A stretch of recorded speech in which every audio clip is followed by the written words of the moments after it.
Vriende, goeiemôre. Dit is Dinsdag 30 September en ons is by Koffiekuier 978. Ons het 'n heerlike week gehad, bietjie weggebreek en saam met Jamrie se sussie en haar man het ons gekuier eers op Oreesburg en toe ons daarna op Jacobsbaai gewees en regtig sommer net lekker om saam met jou familie en vriende te kan sit en die goedheid van God te kan geniet. En ek dankie sommer weer saam met Myrtle dat ek saam met julle dat ons so 'n bietjie daar kon kuier en kon ontspan. Ons het verlede week Vrydag gesels oor Lukas 16, daardie gedeelte waar Jesus die storie vertel van Lazarus, hierdie arm bedelaar man, en dan ook die ryk man by wie se huis Lazarus dan nou in die straat gelê het en gehoop het dat hy iets kry. En die van julle wat nou aanlyn ingeskakel het by ons gemeente se erediens ook eergister sou onthou dat Kirsten eintlik hierdie baie mooi beeld gehad het van fotos neem van waar pas jy in die prentjie in. As jy na 'n foto kyk, is jy die persoon wat heel eers gaan krities wees oor die een wat nou daar skeef kyk of die een wat nie glimlag nie of wat ook al. En na die geneigtheid wat Kirsten vir ons gehelp het om te sê dat meeste van ons altyd in 'n groepfoto gaan kyk jy eers gou hoe lyk jy self. Is jy daarom aanvaarbaar? Is jy presentable? Soos wat die Engelsman sal sê.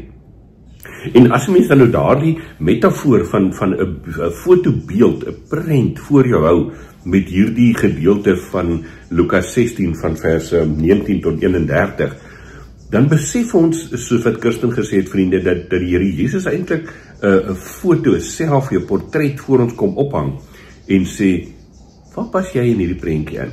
Hoe sien jy jouself? Nou, ek gaan nie alles herhaal wat Kirsten in die erediens gesê het nie, kollega, baie dankie daarvoor. Ek dink dit was 'n goeie erediens om ons weer te laat besef waar lê ons verantwoordelikheid, waar lê ons roeping, waar lê ons afhanklikheid, en dit is by God self. Maar as ek dan vanmôre, vriende, een ding kan onderstreep wat vir my uitgestaan het ook uit die teksgedeelte uit en veral dan uit van die Kirsten se preek uit, is hierdie hele gedagte dat hierdie ryk man by Abraham kom en dan in hierdie storie kom sê vir Abraham, maar stuur dan nou net iemand dat hulle met my broers gaan praat, want as hy iemand uit die dood uit met hulle kom praat, dan sal dan hopelik luister. Maar dan sê Abraham telkens 2 keer praat hy van die woorde van Moses en die profete. En vriende, hierdie gedagte het by my bietjie op my hart kom lê om daaroor na te dink. In hierdie storie wat Jesus vertel, kom Abraham en sê, hierdie ryk ou het eintlik nie verskoning, hy het nie ekstra hulp nodig nie, want dit wat hy moes geweet het, dit wat hy moes verstaan van sy verhouding met God, was in Moses en die profete saamgevat. Ander woorde, dit wat ek en jy oor God hoef te weet, dit wat ek en jy moet verstaan van 'n lewe van afhanklikheid van ons Vader, is hierin vir ons saamgevat. Ons het eintlik nie nodig dat enigiemand vir ons meer hoef te vertel nie. Jy het met alle liefde gesê, nie nodig dat ek vanmôre met jou hieroor moet praat nie. Want die woord van die Here, vriende, verduidelik self, praat self met ons.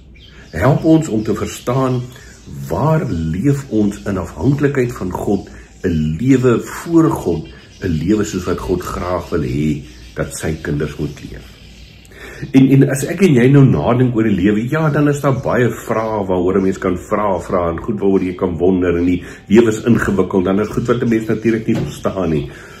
Maar vir die grootste deel van hierdie lewe wat ek en jy as gelowiges mee worstel, hoef ons nie ver te gaan soek vir ingewikkelde teorieë en antwoorde nie.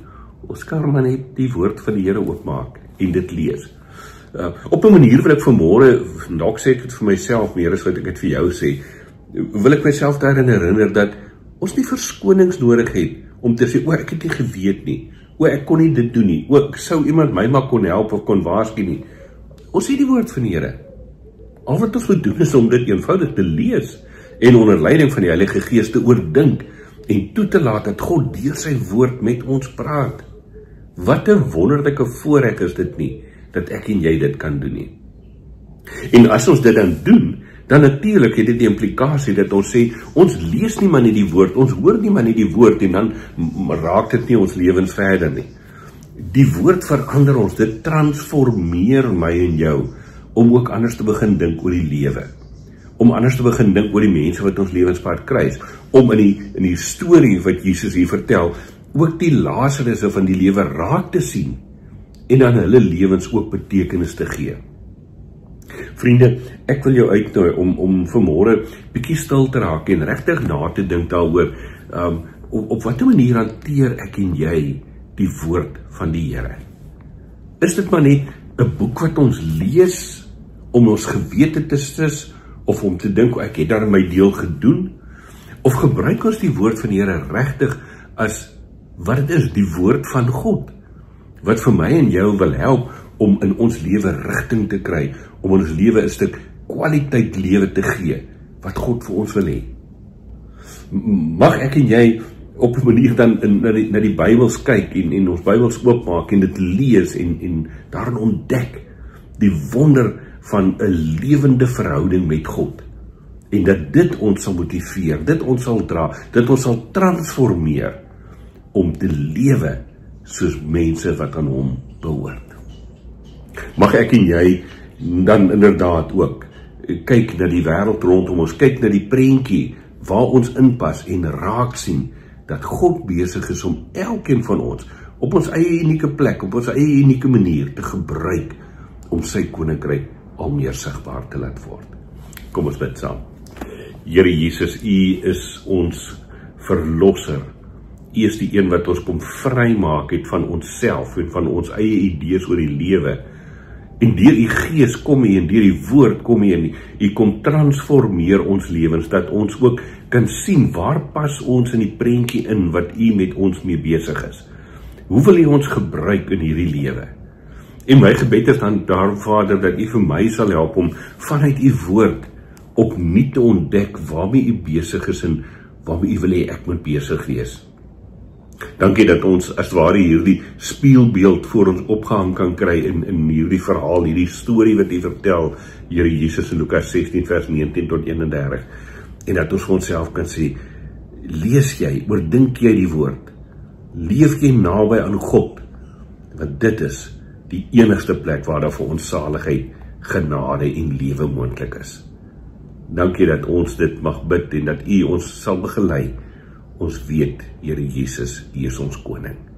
Amen. Vriende, ek hoop jy het 'n lekker Dinsdag verder. Geniet jou week, ons gesels dan Vrydag oor ons volgende gedeelte weer. Mooi loop.